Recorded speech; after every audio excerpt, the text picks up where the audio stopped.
Hi friends, welcome back to my YouTube channel. இன்னைக்கு வந்து carrot halwa எப்படி செய்யறதுன்னு தாங்க செஞ்சு காட்ட போறேன். அதுக்கு முன்னாடி நம்ம சேனலை யாரெல்லாம் என்ன சப்ஸ்கிரைப் பண்ணலையோ சப்ஸ்கிரைப் பண்ணிக்கங்க. பெல் ஐகானை கிளிக் பண்ணிட்டு கீழே ஆல் கொடுங்க. அப்பதான் நான் போடுற வீடியோ உங்களுக்கு உடனுக்குடனே வரும். ஏதாவது ஸ்வீட் சாப்பிடணும் போல இருக்கா? கண்டிப்பா கேரட் அல்வா செஞ்சு சாப்பிடுங்க. ரொம்ப டேஸ்டியாகவும் இருக்கும், ரொம்ப ஈஸியாகவும் செஞ்சிடலாம். நம்ம கேரட் அல்வா எப்படி செய்யலான்னு பார்க்கலாங்க. கேரட் அல்வா செய்யறதுக்காக தேவையான பொருள் எடுத்து வச்சுருக்கேங்க. 1/2 கிலோ கேரட் எடுத்திருக்கேங்க, அது நல்லா துருவி வச்சுருக்கேங்க. 150 கிராம் சர்க்கரை எடுத்திருக்கேங்க. 1/2 கிலோ கேரட்டுக்கு 150 கிராம் சர்க்கரை எடுத்திருக்கேங்க.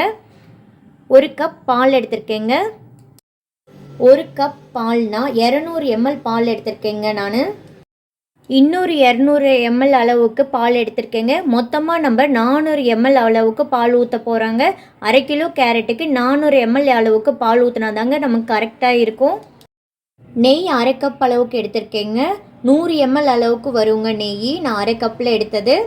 எலுமிச்சை சாறு பாருங்கள், 1/2 டீஸ்பூன் அளவுக்கு எடுத்திருக்கேங்க. 5 வந்து ஏலக்காவை நல்லா நசுக்கி வச்சுருக்கேங்க.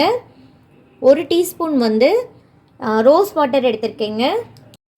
1 டேபிள் ஸ்பூன் அளவுக்கு முந்திரி எடுத்திருக்கேங்க. முந்திரி உங்களோட தேவைக்கேற்ப நீங்கள் எடுத்துக்கலாங்க, அது உங்களோட ஆப்ஷனல் தாங்க. இப்போ அடுப்பை ஆன் பண்ணி குக்கர் வச்சுக்கிட்டேங்க. குக்கர் நல்லா சூடாயிடுச்சிங்க. 1 ஸ்பூன் அளவுக்கு நான் நெய் சேர்த்துக்கிறேங்க. அடுப்பை கம்மியாகவே வச்சுக்கோங்க, நெய் நல்லா உருகி வரணுங்க. நெய் நல்லா உருகி வந்துருச்சிங்க. இப்போ நம்ம துருவி வச்சுருக்க 1/2 கிலோ கேரட்டை சேர்த்துடலாங்க. இந்த நெய்லேயே நல்லா ஒரு 5 நிமிஷம் வதக்கிக்கலாங்க.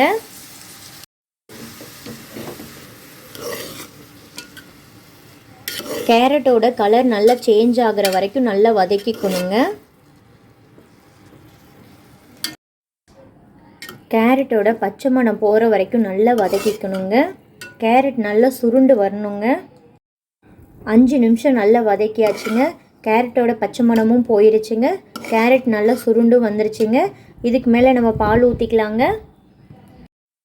காய்ச்சி ஆற வச்ச பால் நான் 1 கப் அளவுக்கு சேர்த்துக்கிறேங்க. இப்போது அடுப்பு அனலை மீடியமாக வச்சுக்கோங்க. இதை நல்லா ஒரு கிளறி கொடுத்துர்லாங்க. இன்னும் கூட இதில் பால் அதிகமாக ஊற்றலாங்க. எந்த அளவுக்கு பால் நம்ம அதிகமாக ஊற்றுறோமோ அந்த அளவுக்கு டேஸ்ட் நல்லா இருக்குங்க. பாருங்கள், நல்லா கொதி வந்துருச்சு. நீங்கள் காய்ச்சின பாலும் ஊற்றலாங்க, காய்ச்சாத பாலும் கூட ஊற்றிக்கலாங்க. இப்போ அடுப்பை மீடியமாக வச்சுட்டு விசில் போட்டுடலாங்க. குக்கர் மூடி போட்டேங்க. நான் விசில் போட்டுட்டு 2 விசில் விட்டு ஆஃப் பண்ணிடலாங்க. 2 விசில் வந்துருச்சுங்க. இப்போ அடுப்பை ஆஃப் பண்ணிட்டேங்க. 2 விசில் வந்து முடிஞ்சிருச்சுங்க. இப்போ எடுத்து அந்த சைடு வச்சுட்டேங்க. நான் குக்கர் விசில் ஆவி போகட்டுங்க. அதுக்கு முன்னாடி நம்ம முந்திரி பருப்பை வறுத்தரலாங்க. நெய் 2 டேபிள் ஸ்பூன் அளவுக்கு போட்டுக்கிறேங்க.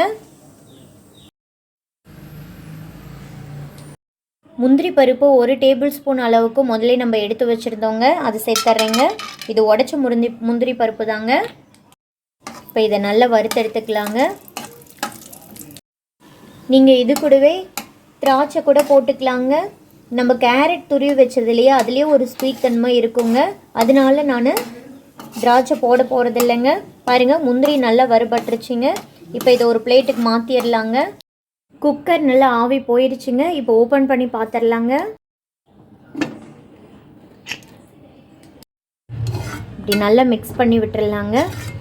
இப்போ நம்ம முந்திரி பருப்பு வறுத்து வச்ச கடாயிலேயே கேரட்டையும் சேர்த்துடலாங்க. கேரட் எடுத்து சேர்த்துடலாங்க. இதுலேயே இன்னொரு கப் அளவுக்கு பால் சேர்த்துக்கிறேங்க. வேக வைக்கும் போது 1 கப் அளவுக்கு ஊற்றணுங்க. திரும்பவும் இப்போ 1 கப் அளவுக்கு ஊற்றிருக்கோங்க. மொத்தமாக நம்ம 400 ml அளவுக்கு பால் ஊற்றிருக்கோங்க. நம்ம எந்த அளவுக்கு பால் ஊற்றுறோமோ அந்த அளவுக்கு சுவை நல்லா கூடுங்க. இப்போ அடுப்பு அனலை நல்லா தூக்கி கொடுத்துருங்க. நல்லா ஒரு கிளறி விடுங்க. ஒவ்வொருத்தர் பால் வந்து நிறைய ஊற்ற மாட்டாங்கங்க. நான் வந்து நிறைய ஊற்றுவேன். அப்போ தான் வந்து டேஸ்ட் நல்லா நிறைய கிடைக்குங்க. இப்போ இது நல்லா ஒரு கொதி வரட்டுங்க. நல்லா கிளறி விடுங்க. 1 கிலோ அளவுக்கு கேரட் எடுத்திருந்தீங்கன்னா 800 ml அளவுக்கு பால் ஊற்றிக்கங்க. 300 கிராம் அளவுக்கு சர்க்கரை எடுத்துக்கங்க. பாருங்க, நல்லா கொதி வந்துருச்சு. இனிமேல் கிளறி விட்டுட்டே தாங்க இருக்கணும். இப்போ அடுப்பானல மீடியமாக வச்சுக்கோங்க. மீடியமாக வச்சாச்சுங்க. இப்போ நல்லா கிளறி விட்டுட்டே இருக்கலாங்க. இந்த பால் நல்லா வற்றி வரணுங்க. அந்த அளவுக்கு நம்ம நல்லா கிளறி கொடுத்துட்டே இருக்கணுங்க. பாருங்கள், நம்ம இந்த அளவுக்கு பால் ஊற்றிருந்தோம். இப்போ இந்த அளவுக்கு நல்லா வற்றி வந்திருக்குங்க. இன்னும் கொஞ்சம் தான் பால் இருக்குது. இதுவும் கொஞ்சம் வற்றி வரணுங்க. இந்த கேரட் இதுலேயே நல்லா கொல கொல கொலன்னு நல்லா வெந்து வரணுங்க. பாருங்கள், நம்ம ஊற்றின பாலில் நல்லா சுண்டி வந்துருச்சுங்க. இந்த அளவுக்கு நல்லா சுண்டி வந்திருக்கணுங்க. இனிமேல் நம்ம சர்க்கரை போட்டுக்கலாங்க. 150 கிராம் அளவுக்கு எடுத்து வச்சுருக்க சர்க்கரை சேர்த்துக்கிறேங்க. இப்போ அடுப்பானலை மீடியமாக வச்சு இதை நல்லா கிளறி கொடுங்க. சர்க்கரை போட்டதும் நல்லா உருகி தண்ணி மாதிரி வருங்க. அந்த தண்ணியில் நல்லா வற்றி வரணுங்க.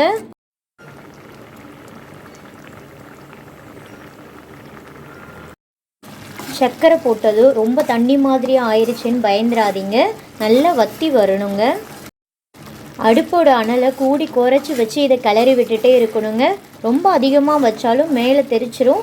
அதனால் மீடியமாக அனலாக வச்சு நல்லா கிளறி விட்டுட்டே இருங்க. நல்லா சர்க்கரையில் வற்றி வரட்டுங்க.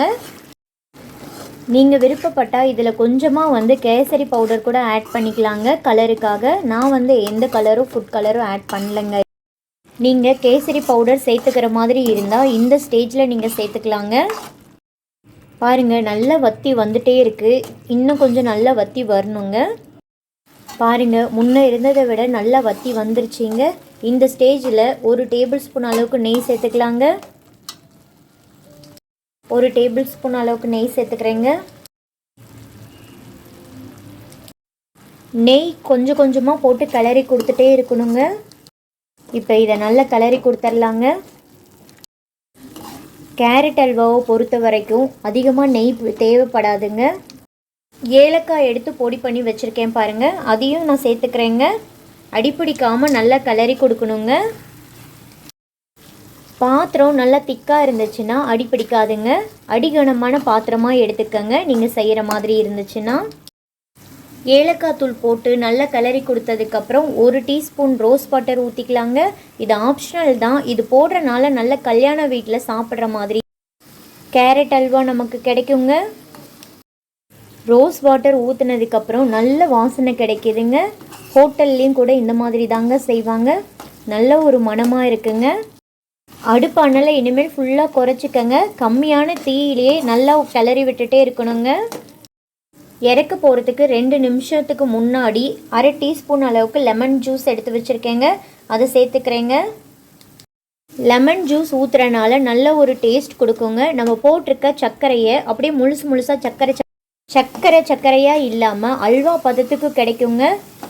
பாருங்கள், முன்னே எப்படி இருந்துச்சு இப்போ எப்படி இருக்குன்னு பாருங்கள். இப்படி தூக்கி விட்டால் லபக்குன்னு கீழே விழுகணுங்க. இந்த பதத்துக்கு இருக்கணுங்க. 1 டீஸ்பூன் திரும்பவும் நெய் சேர்த்துக்கிறேங்க. இப்போ நல்லா கிளறி கொடுத்துர்லாங்க. அல்வா பதத்துக்கு வரணுன்னா நம்ம கொஞ்சம் எக்ஸ்ட்ரா நெய் போடணுங்க. அப்போ தான் கையில் ஒட்டாமல் வருங்க. அவ்வளோதாங்க, அல்வா ரெடி ஆயிடுச்சுங்க. பாருங்கள், இந்த மாதிரி இப்படி தூக்கி விட்டால் கடாயில் ஒட்டவே இல்லை பாருங்கள். உங்களுக்கு பார்த்தாலே தெரியும். இந்த பதத்துக்கு வரணுங்க. அவ்வளோதாங்க. கடைசியாக நம்ம வறுத்து வச்சுருக்க முந்திரி பருப்பை இதிலே சேர்த்துக்கலாங்க. இப்போ இதையும் சேர்த்து கிளறி கொடுத்துர்லாங்க. அவ்வளோதாங்க. இந்த அளவுக்கு இருந்தால் நமக்கு கேரட் அல்வா கரெக்டாக இருக்குங்க. இப்போ அடுப்பை ஆஃப் பண்ணிடலாங்க.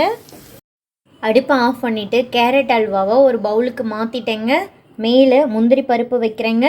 இது நம்மளோட ஆப்ஷனல் தாங்க, வேணும்னா வச்சுக்கலாம். சூப்பராக ரொம்ப ஜம்முன்னு கேரட் அல்வா ரெடி ஆயிருச்சுங்க. உங்களுக்கும் சாப்பிட்ணுன்னு தோணும். நம்ம 1/2 கிலோ கேரட் துருவல் எடுத்திருந்தோங்க. 400 ml அளவுக்கு பால் எடுத்திருந்தோங்க. 150 கிராம் சர்க்கரை எடுத்திருந்தேங்க. 100 ml அளவுக்கு நெய் எடுத்திருந்தேங்க. அல்வாலேயே ரொம்ப ஈஸியாக செய்யக்கூடியது எதுன்னு கேட்டால் கேரட் அல்வா தாங்க. ஏன்னா இதில் எதுவுமே பதம் பார்க்க தேவையில்லைங்க. எப்படி செஞ்சாலும் ருசியாக இருக்குங்க. அதாவது இப்போ தான் நம்ம ஸ்டார்ட் பண்ணுறோம், இப்போ தான் நமக்கு சமைக்கவே கற்றுக்குறோம் அப்படின்னு இருக்கிறவங்க கூட ரொம்ப ஈஸியாக சமைக்கலாங்க. ரொம்ப ஈஸியான முறையில் தாங்க நான் செஞ்சு காட்டியிருக்கேன். இதே மெத்தடில் நீங்களும் செஞ்சு பாருங்கள். இது நீங்கள் ஈவினிங் ஸ்நாக்ஸாக கூட குழந்தைங்களுக்கு கொடுக்கலாம். விசேஷ டைம்லேயும் செஞ்சு சாப்பிடலாம். ரோஸ் வாட்டரும் லெமன் ஜூஸும் ஒவ்வொருத்தர் போட மாட்டாங்க. பட் இந்த மாதிரி நீங்கள் செஞ்சு பார்த்தீங்கன்னா ரொம்ப டேஸ்டியாக இருக்கும், ரொம்ப மணமாகவும் இருக்குங்க. ஹோட்டல்லலாம் எப்படி செஞ்சு கொடுப்பாங்களோ அதே டேஸ்ட்டில் நமக்கு கிடைக்குங்க. நான் இப்போ டேஸ்ட் பண்ண போகிறேங்க. நீங்களும் வீட்டில் செஞ்சு பார்த்து எப்படி இருந்துச்சுன்னு கமெண்டில் சொல்லுங்கள். மறக்காமல் ஒரு லைக் கொடுத்துருங்க. நம்ம சேனலை யாரெல்லாம் இன்னும் சப்ஸ்கிரைப் பண்ணலையோ சப்ஸ்கிரைப் பண்ணிக்கோங்க. பெல் ஐக்கானை கிளிக் பண்ணிவிட்டு கீழே ஆல் கொடுங்க. அப்போ தான் நான் போடுற வீடியோ உங்களுக்கு உடனுக்குடனே வருங்க. நாளைக்கு இன்னொரு புது ரெசிபியோடு சந்திக்கிறேன். தேங்க்ஸ் ஃபார் வாட்சிங். Bye friends.